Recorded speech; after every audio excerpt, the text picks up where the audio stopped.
மகாகவி பாரதியின் மூச்சு நிறைந்திருக்கும் இந்த வளாகத்தில் தன் இருப்பினால் எங்களை எல்லோரும் வாஞ்சித்துக் கொண்டிருக்கக்கூடிய அருமை ஐயா பாரதியின் வழித்தோன்றல் ஐயா ராஜ்குமார் அவர்களே, குழுமி இருக்கக்கூடிய உறவுகளே, உங்கள் அத்துணை பேரையும் இந்த நல்ல நேரத்தில் வணங்கி மகிழ்கிறேன்.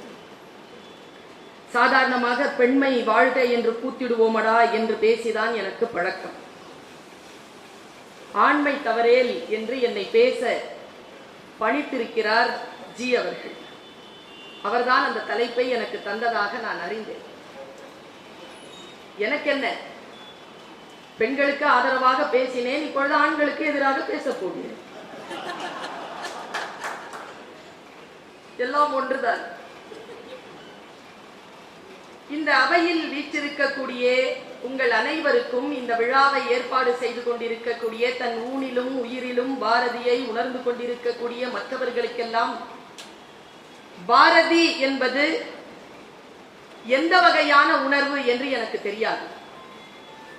ஆனால் வேறு ஏதோ ஒரு சூழ்நிலையில் பிறந்து வளர்ந்திருக்கக்கூடிய என் வாழ்நாளில் நான் இந்த மேடையில் இவ்வளவு மரியாதையுடன் நிற்பதற்கு பல பேர் காரணம். அரசியல் ரீதியில் சில பேர் காரணம், பொருளாதார ரீதியில் சில பேர் காரணம், அறிவு தந்ததில் சில பேர் காரணம். இப்படி பல பேருடைய உதவியால் தான் நான் இன்றைக்கு உங்கள் முன்னால் நின்று கொண்டிருக்கிறேன். ஆனால் என் உள் உணர்வில் அக்கினி வைத்த ஒரே ஒரு காரணன் மகாகவி பாரதி. அந்த பாரதியினுடைய அக்கினியை ஏந்தி கொண்டு உங்கள் மத்தியில் சில வார்த்தைகளை பேசலாம் என்று நினைக்கிறேன். இந்த பாரதி எவ்வளவோ வார்த்தைகளை பேசுகிறார். அவருடைய கவிதைகளில், அவருடைய கட்டுரைகளில், அவருடைய தலையங்கங்களில், அவருடைய கதைகளில், அவர் எழுதிய கடிதங்களில், இது எல்லாம் ஒரு கடந்த 25 ஆண்டு காலமாக வாசித்து வாசித்து எனக்குள் நான் ஒரு உடுக்கை அடிப்பது போல் எனக்குள் நான் உரியேற்றியபடியே இருக்கிறேன். ஆண்மை தவறேல் என்கின்ற ஒற்றை வாக்கியம், இந்த வாக்கியத்தை நான் என் புரிதலோடு இந்த 10 நிமிடங்களில் சந்திக்கலாம் என்று நினைக்கிறேன். நீங்கள் சொன்னால் 7 நிமிடங்கள் 5 நிமிடங்களில் கூட முடித்து விடுவேன். நீங்கள் மணி அடிங்க, அண்ணன மாதிரியே நானும் வந்து டப்புன்னு உட்கார்ந்துருவேன், ஒரு பிரச்சனையும் இல்லை.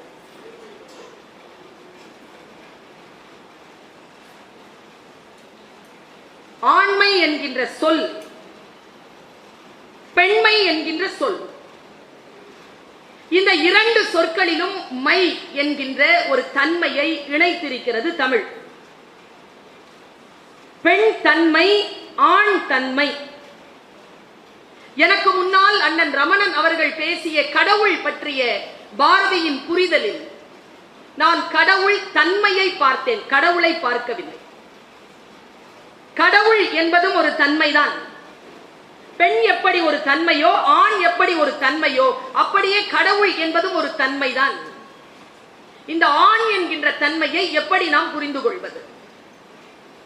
என்னை கேட்டால், தமிழர்களாகிய நாம் நம் வீடுகளில் சாதாரணமாக இந்த ஆண்மை என்கின்ற சொல்லை கம்பீரத்திற்கும் வீரத்திற்கும் பெண்ணை விட மேலானவர்கள் என்கின்ற குறிப்பிற்கும் பயன்படுத்துவது வழக்கம். ஜான் பிள்ளைனாலும் பெண் அப்படிங்கிறதுக்கு கொம்பு இருக்கு, ஆண் அப்படிங்கிறதுக்கும் கொம்பு இருக்கு. ஆனா ஆண் அப்படிங்கிற கொம்பு ஆண், பெண் குட்டி கொம்பு, அது பெரிய கொம்பு.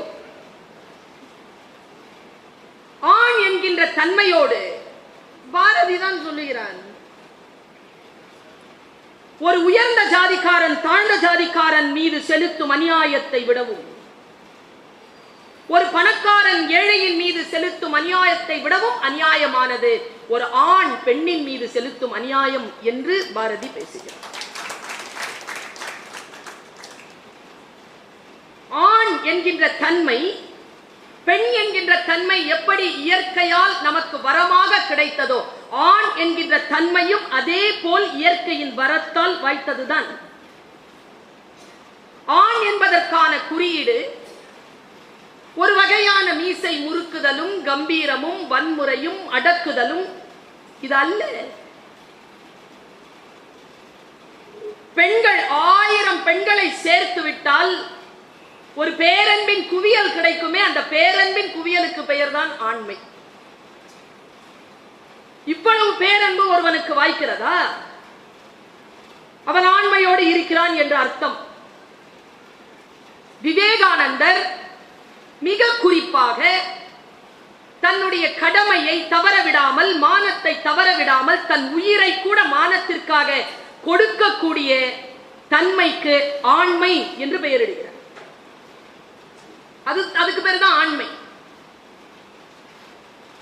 ஆண்மை எங்கெல்லாம் தவறுகிறது, இந்த ஆண்மையை தவறாமல் இருப்பதற்கு நாம் என்ன எல்லாம் செய்து கொள்ளலாம்? நான் பாரதியின் பாடல்களை வைத்து மட்டும் பாரதியினுடைய இந்த வார்த்தையை அணுகப் போவதில்லை.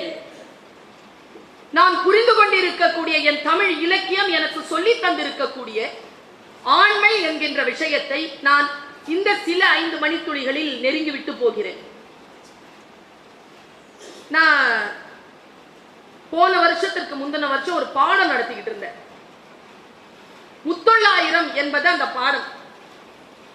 பாண்டிய மன்னனை பற்றி அந்த முத்தொள்ளாயிரத்தினுடைய படைப்பாளி இப்படி எழுதுகிறார். பாண்டியனுடைய வீரம், பாண்டியனுடைய புகழ் சொல்லப்பட்டு விட்டது, பாண்டியனுடைய கொடை சொல்லப்பட்டு விட்டது. 3 பாட்டு. இப்ப பாண்டியனுடைய வீரம் சொல்லப்படணும். பாட்டு பாருங்க. தமிழ் மரபை நாம் உள்வாங்கிக் கொண்டால் ஆண்மை என்பது எது என்பதனை நமக்கு சொல்லக்கூடிய ஒரு தமிழ் இலக்கியத்திற்கான ஒரு சான்று. கொடித்தலை தார்வேந்தன், பாண்டியன் கொடித்தலை தார்வேந்தன் ஜெயிச்சிட்டாங்க. போர்க்களத்தில் அந்த மன்னன் ஜெயித்தான். ஜெயிச்சிட்டு களத்தை விட்டு தான் ஜெயித்து விட்டோம் என்கின்ற ஒரு கோஷம் எழும்ப தான் களத்தை விட்டு வெளியேறுகிறான். களத்தை விட்டு வெளியேறுகின்ற பொழுது அவன் கண்களில் ஒரு காட்சிப்படுகிறது. ஒரு வீரன் சாய்ந்து இருக்கக்கூடிய போர் யானையின் மீது, போர் யானையை கொன்னுட்டாங்க, அவன் ஏறி இருந்த யானையை கொன்னுட்டாங்க. அந்த யானையின் மீது உயிர் துறந்து படுத்திருக்கிறான். அவன்கிட்ட உயிர் இல்லை. மண்ணை தோற்றிருக்கிறான் அவன். பாண்டியனிடம் தோற்றிருக்கிறான் அவன். தான் ஏறி வந்த யானையும் கொல்லப்பட்டிருக்கிறது. அந்த யானை மீது அப்படி படுத்திருக்கிறான். ஆனா அவன் வாய் மடிச்சிருக்கு, இப்படி இருக்கு. கண்ணு இருக்குல்ல, அது யாரையோ குறி பார்க்குது. கையில வேல் இருக்கு, வேலை இழுத்து பிடிச்சிருக்கான். இந்த விரலை நீட்டி இருக்கான். இழுத்து பிடிச்சு இப்படி நீட்டிட்டு இருக்கும் பொழுது, வாயை மடிச்சிட்டு இருக்கும் பொழுது யாரோ அம்பு போட்டாங்க, இறந்துட்டான். யானை மேல விழுந்து அப்படி கிடக்குறான். அவன் யாருன்னா பகை மன்னன். ஜெயிச்சிட்டு வந்த நம்ம பாண்டியன் இந்த காட்சியை பார்த்தான். எழுதுகோள் எடுத்தான் முத்தொள்ளாயிரத்தின் ஆசிரியன். அவன் எழுதுகிறான், கொடித்தலை தார்வேந்தன் தோற்றான் போல் நின்றான். எது வெற்றி? ஜெயிப்பது தோற்பதல்ல. தோல்வி வந்தாலும் களத்தை விட்டு நீங்காமல் எவன் ஒருவன் நிற்கிறானோ அவன்தான் வீரன், அவன்தான் ஆண்மகன் என்பதனை சொல்லிக் கொடுக்கும் நம் தமிழ் மரபு. கொடித்தலை தார்வேந்தன் தோற்றான் போல் நின்றான். மடித்த வாய் கூட்டிய கையால் பிடித்த வேல் கண்ணோரா ஒச்சி களிரணையா கண்படுத்த மண்ணேரா மன்னனை கண்டு என்று எழுதினானே, அதை பார்த்துத்தான் பாரதி எழுதினான் ஆண்மை தவறே. ஆண்மை என்பது இதுதான். வெற்றி வாகை சூடிக்கொண்டு, மீசையை முறுக்கிக் கொண்டு, தோளை தட்டிக்கொண்டு ஜல்லிக்கட்டில் மாடுபிடி சண்டையில் போய் ஜெயித்து வருவது அல்ல. அது மட்டுமல்ல வீரம், அது மட்டுமல்ல ஆண்மை.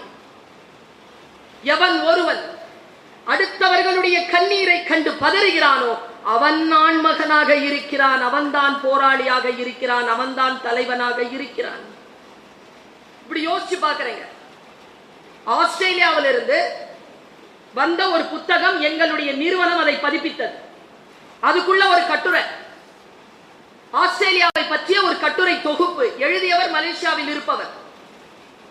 அவர் ஒரு நாள் வந்து போயிருக்கிறாருங்க, ரோட் கான்ட்ராக்டாக போயிருக்கார்.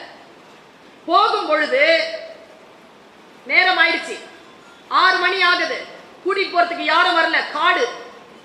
2-3 வண்டி வேகமா கிராஸ் பண்ணுது, பிடிச்சிட்டு கூட்டிட்டு போறதுக்கு யாரும் இல்ல. கடைசியா ஒரு வேன் வருது, ஒரு ஜீப் வருது, கையை காட்டுறாரு, நிறுத்துறான். அவன் நிறுத்தின உடனே இவர் சொல்றார், என்னை கொண்டு போய் இங்க விட்டுருங்க. அவன் சொல்றான், இல்ல நான் ரொம்ப வேகமா போயிட்டு இருக்கேன், இது 5 கிலோமீட்டர் கூடிரும், எனக்கு நேரம் இல்லை, நீ வரலன்னா நான் செத்துருவேன். இது உன் நாடு தானே, உனக்கு ரோட் போடுறதுக்காக மலேசியால இருந்து வந்திருக்கேன், என்னை காப்பாத்து. சரி வா. ஏறிட்டு போய் அவன் 5 கிலோமீட்டர்ல விட்டுட்டு அவன் அந்த ஜீப்பை திருப்புறாங்க. கூட வந்து உட்கார்ந்தார்ல, அவர் எழுதுறார் கட்டுரை. பீர் முகமதுங்கிறது அவர் பேரு, மலேசியாவில் தான் இருக்கிறார், ரோட் கான்ட்ராக்டர். பயண கட்டுரை எழுதுகிறார். அப்படி ஜீப் திருப்பினால அவன் மேல போர்த்தி இருந்த சால்வ் அப்படி விலகி இருக்குங்க. அவனுடைய கைகளில் ஒரு ஓட்டை, ஓட்டையில் ரத்தம் வழிந்து கொண்டு இருக்கிறது. கை மடியில் இருக்குங்க. ஒரு விபத்திலே அவன் சிக்கி தன்னுடைய மருத்துவத்திற்காக போய்கொண்டிருக்கக்கூடிய வழியில், நீ என்னை விட்டுட்டு போயிட்ட, நான் செத்துருவேன் சொன்ன உடனே அவன் அழைச்சிட்டு போனான் பாருங்க. அவன் உண்மையிலேயே ஒரு ராணுவ வீரன். அவன் ராணுவத்தில் இருக்கிறான். வீரம் என்பது எது? ராணுவம் என்பது எது? மக்கள் மீது நாம் காட்டுகின்ற பேரன்பு. அந்த பேரன்பில் ஒரு சொட்டு ரத்தம் கூட சிந்திவிடல் ஆகாது. அதற்கு பதிலாக என் உயிரை கூட நான் தருவேன் நின்னாங்க பாருங்க. நேற்று சந்திச்சங்க ஒரு செய்திய, சூர்யா சென்னு ஒருத்தர் இருந்திருக்கிறான். சூர்யா சென்னு ஒருத்தர் 25 வயசுங்க. பார்த்தா ஒரு தொழிலாளியினுடைய மகன் போல் இருக்கிறான். 25 வயசுல அந்த ஆங்கிலேய ஏகாதிபத்தியத்தை எதிர்த்து அந்த கிடங்கு மேல போய் பாம்பு போட்டு தகர்த்து இருக்கிறான். பிடிச்சிட்டான். அவனுக்கு தீர்ப்பு என்ன தெரியுமா? தூக்குதான். எல்லாரும் செத்து இருக்கிறாங்க, தூக்கு. ஆனா அவனை வெறும் தூக்குல போடல, பல்லெல்லாம் அடிச்சு உடைச்சிருக்காங்க, கை கால் எல்லாம் அடிச்சு உடைச்சிட்டாங்க. உடைச்சுதான் தூக்குல போட்டிருக்கான். அந்த வீரர்களை பார்த்தேன் நேற்று. காலிலே சங்கிலி போட்டுவிட்டு அப்படி நின்றுட்டு இருக்கக்கூடிய அந்த சிங்கம் சுர்ஜித்தை பார்த்தேன், அந்த உத்தம் சிங்கை பார்த்தேன், அந்த சுகதேவை பார்த்தேன், அந்த பகத்சிங்கினுடைய அந்த முகத்தை பார்த்தேன், அந்த வாஞ்சிநாதனுடைய முகத்தை பார்த்தேன். இதுதாங்க வீரம், இதுதாங்க ஆண்மை. யாருக்கோ துன்பம் தருவது அல்ல. இதை சொல்லிவிட்டு அமர்கிறேன். எனக்கு ரொம்ப பிடிக்கும் பாரதியின் பாட்டு. அது என்னுடைய நாடி நரம்புகளில் இருக்கு. குரான் படிப்பேங்க, குரான் படிப்பேன், அப்புறம் பாரதியை படிப்பேன். இதுதான் என்னுடைய வாழ்க்கை முறை. பாரதியை படிப்பேன். பாரதி சொல்றான், ஆண்களுக்கும் பெண்களுக்கும் சமம். பாரதி சொன்னது 2 விஷயத்த சொல்றான். ஒரு அரை நிமிஷம் கொடுங்க. 2 விஷயம். ஊமைகளாக இருக்கிறோம், வாய்ச்சொல்லில் வீரர்களாக இருக்கிறோம். 2 விஷயத்த சொல்றான். எங்கே நாம் தவறுகிறோம் என்பதனை பார்த்துக் கொள்ளுங்கள். நெஞ்சில் உரமுமின்றி நேர்மை திறமுமின்றி வஞ்சனை சொல்வாரடி கிளிய வாய்ச்சொல்லில் வீரரடி. அச்சமும் பேடிமையும் அடிமை சிறுமதையும் உச்சத்தில் கொண்டாரடி கிளிய ஊமை சனங்களடி என்று பேசினானே, அந்த ஊமையை களைந்து வாய்ச்சொல்களை அடக்கி எவன் ஒருவன் எழுந்து நிற்கிறானோ அவன்தான் ஆண்மகனாக போற்றப்பட வேண்டும் என்று சொல்லி, ஆணுக்கும் பெண்ணுக்குமான ஓட்டப்பந்தயத்தில் எப்பொழுதும் ஆண்கள் பெண்களை தோற்கடிக்கவே நினைக்கிறார்கள். அதாவது ஆண்களை பற்றி ஒரு விஷயம் பேசினா அதை உடனே பொம்பளைங்களுக்கு கிட்ட தள்ளி விடுறது இருக்குல்ல, அதுவே வந்து ஒரு மன ஒரு வியாதி தான். அம்மா சொல்லிட்டாங்க, சிவசங்கரி அம்மா சொல்லிட்டாங்க, அந்த வியாதினே நீ சொல்லி டிக்ளேர் பண்ண அப்படின்ட்டாங்க. நான் ஒரு விஷயத்தை இதில் தெளிவுபடுத்தலான்னு நினைக்கிறேன்.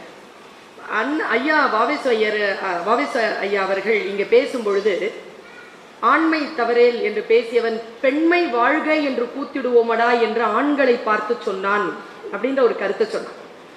நான் அந்த வரலாறை தேடி படிச்சுட்டு இருக்கும் பொழுது ஒரு குறிப்பு எனக்கு கிடைச்சது. பாவேந்தர் பாரதிதாசனாரும் பாரதியாருடைய வீட்டில் சந்திக்கிறாங்க. அப்போ செல்லம்மா வந்து அவங்க தாயார் வீட்டுக்கு போயிருக்கிறாங்க. வீட்டில் யாரும் இல்லை. பாரதிக்கு இரவுல சூடா பால் குடிச்சு தூங்குற பழக்கமா. அவர் வந்து பார்த்துருக்காரு, அடுப்பெல்லாம் ஏற்றிருக்காரு, அவரால் ஏற்ற முடியல. பாரதிதாசனார் உள்ள வரும்பொழுது என்ன பண்ணிட்டு இருக்கிறீர் அப்படின்ன உடனே, இல்லை இந்த செல்லம்மா இப்படியே விட்டுட்டு போயிட்டாங்க, இப்போ பால் காய்ச்ச முடியல, சரி நீங்கள் போய் படுத்துக்கோங்க நான் காய்ச்சிட்டு வரேன்னு சொல்லி ஒரு 2 மணி நேரம் ஆச்சு, இவராலும் காய்ச்ச முடியல. சரி நீ போங்க நான் வந்து காய்ச்சி குடிச்சிக்கிறேன்னு சொல்லிட்டு அவர் வந்து தானே காய்ச்சி குடிச்சிருக்கிறாரு. காலையில் பாரதிதாசனார் வந்து பார்க்குறாரு, அந்த சமையலறை முழுக்க புகை மூட்டம், புகை மண்டலம். ஒரு பாய் விரிச்சு ரொம்ப கஷ்டப்பட்டு அந்த பாலை காய்ச்சி குடிச்சிருக்கான் பாரதி. குடிச்ச டம்ளர் இருக்குல்ல, டம்ளருக்கு கீழே ஒரு பேப்பர், அந்த பேப்பர்ல அவன் எழுதியிருந்த கவிதை தான் பெண்மை வாழ்க என்று கூத்திடுவோம். நீங்கெல்லாம் வீட்டில் போய் நிறைய எழுத வேண்டியிருக்கும் இந்த மாதிரி. பெண்மை என்பது ஒரு தன்மை என்று நான் சொன்னேன், ஆண்மை என்பது ஒரு தன்மை என்று நான் சொன்னேன். ஆண்களுக்கு ஆண்மையை நீங்கள் தவறவிடாதீர்கள் என்கின்ற நோக்கில்தான் நான் இதை அணுகுகிறேன். அதை பெண்ணுக்கான ஆண்மை என்பது பெண்ணுக்குள் இருக்கிறதா, பெண்மை என்பது ஆணுக்குள் இருக்கிறதா என்கின்ற தத்துவார்த்த தேடல் எல்லாம் இல்லை. ஆண்களை பார்த்து நேரடியாக பாரதி பேசினால் நீங்கள் ஆண்மையை தவறவிடாதீர்கள். நான் சின்ன பிள்ளையா இருக்கும் பொழுது கவிக்கோ அப்துல் ரஹ்மான் அவர்களோடு நான் பயணம் செய்கின்ற பொழுது எனக்குள் தெளிவான பாரதியினுடைய 2 சொற்கள் உண்டு. ஒன்று சினம் தவிர், மற்றொன்று ரௌத்ரம் பழகு. அந்த சினத்துக்கும் ரௌத்ரத்துக்கும் இருக்கிற வித்தியாசம் என்ன அப்படின்னா, சினம் என்பது தனி மனிதனின் சுயநலத்தால் வரக்கூடிய இழி உணர்வு.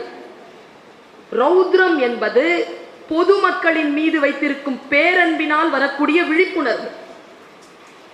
ஆண்மை என்கின்ற சொல் என்பது சுயநலம் சார்ந்து நீங்கள் உயிரியல் சார்ந்து அதை எடுத்துக்கொண்டு செல்லாமல் மிகப்பெரிய விழிப்புணர்வு நிலையில் நீங்கள் எடுத்துக்கொண்டு செல்ல வேண்டும் என்பதுதான் பாரதியினுடைய இந்த வார்த்தைக்கான அர்த்தமாக இருக்க முடியும் என்று நான் கருதியபடி, நம்முடைய பாரத தேசம் ஓங்கி வளர வேண்டும் என்றால், ஐயா சொன்னார்ல, இது என் தேசம் அல்ல நம் தேசம். எனக்கு என்னன்னா ரொம்ப ஆச்சரியங்க, ஒரு குறிப்பிட்ட ஒரு சித்தாந்தத்தை சார்ந்த ஒரு அரசியல்வாதி இப்படி பேசுறதுங்கிறது தமிழ்நாட்டில் தமிழ்ல மட்டும்தான் சாத்தியம்னு நினைக்கிறேன். இல்ல அவங்க கூட்டம் சேர்த்துக்கிட்டு இருக்கிறாங்க. தனக்குன்னு குழுவா சேர்க்கும் பொழுது ஒருத்தர் வந்து, இல்லப்பா இது ஏன் நாடு இல்ல, பர்வீன் சுல்தானா உன் தாத்தாவும் என் தாத்தாவும் ஒரே ரத்தம் தான் வா அப்படின்னு கூப்பிடுற அந்த தன்மை இருக்கு இல்லையா, அது பேராண்மை. அது பேராண்மை. இங்க இப்படி பேசினா நாளைக்கு அங்க போய் என்ன பதில் சொல்ல வேண்டி வரும்ன்றதெல்லாம் எதிர்பார்க்காம நீயும் நானும் ஒண்ணுன்ட்டு கூப்பிடுறாருல, எவ்வளவு பெரிய விஷயம் அது. எதற்காக அழைக்கிறார்கள்? எல்லோரும் சமம் என்கின்ற அந்த நிலைப்பாடு இருக்கு இல்லையா, அந்த நிலைப்பாடு எடுக்கக்கூடிய அந்த மனநிலை தான் பேராண்மை. அது பயாலஜிக்கல் இஷ்யூஸ் கிடையாது, அது சைக்கலாஜிக்கல் இஷ்யூ, அது வந்து ஒரு இன்டெலெக்ட் இஷ்யூ. அப்படித்தான் பார்க்க வேண்டும். பாரதி டைரக்டா பேசுறானே, மாடு தின்னும் பிள்ளையா உனக்கு மார்கழி திருநாளா, பண்டு கண்டதுண்டோ அதற்கு பாத்திரமாவாய், சாதி சண்டை போச்சோ உங்கள் சமய சண்டை போச்சோ, நீதி சொல்ல வந்தாய் கண்முன் நிற்கணும், அது போடா. இந்த ரௌத்ரம் இருக்கு இல்லையா, பாரதியின் எழுத்துக்களில் ஒருபோதும் பாரதி ஆண்மையை தவற விட்டதே கிடையாது. எங்கெல்லாம் வாய்ப்பு இருக்கின்ற பொழுது அங்கெல்லாம் அவன் அந்த எழுதுகோலை தூக்கி நிறுத்தி உலகத்தை புரட்டி போடுகின்ற நெம்புகோலாக அதை மாற்றி இருக்கிறான். அதுதான் காலம் கடந்து நாம் பாரதியை வாசித்துக் கொண்டிருக்கிறோம். இதோ இப்பொழுது இருக்கக்கூடிய நிலை என்ன தெரியுமா? தமிழகத்திற்கு இருக்கக்கூடிய நிலை, மண்வெட்டி கூலி தின்னலாச்சே, எங்கள் வாழ்வழியும் வேல்வழியும் போச்சே, விண்முட்டி நின்ற புகழ் போச்சே, இந்த மேதினியில் கெட்ட பெயராச்சே, நானிலகு வில்லினோடு தூணி நல்ல நாதமிகு சங்கோலியும் பேணி பூணிலகு தின் கதையும் கொண்டு நாங்கள் போர் செய்த காலமெல்லாம் பண்டு, ஏழை எளியவர் வீட்டில் இந்த ஈன வயிறுபடும் பாட்டில் கோழை எலிகள் எனவே பொருள் கொண்டு வந்து சொல்ல கொதிக்குதடா நெஞ்சம், வெறும் சோற்றுக்கோ வந்தது இந்த பஞ்சம் என்று பாடினான் இல்லையா? அந்த நிலைப்பாட்டில் இருந்து இந்த தமிழகத்தை மீட்டெடுப்பது, பாரத தேசத்தை மீட்டெடுப்பது, நீயும் நானும் பள்ளம் மேடு இல்லாத சரிநிலை சமானமாக நாம் உயரக்கூடிய அந்த நிலைப்பாடு எவன் ஒருவனுக்கு வருகிறதோ, யார் ஒருத்திக்கு வருகிறதோ,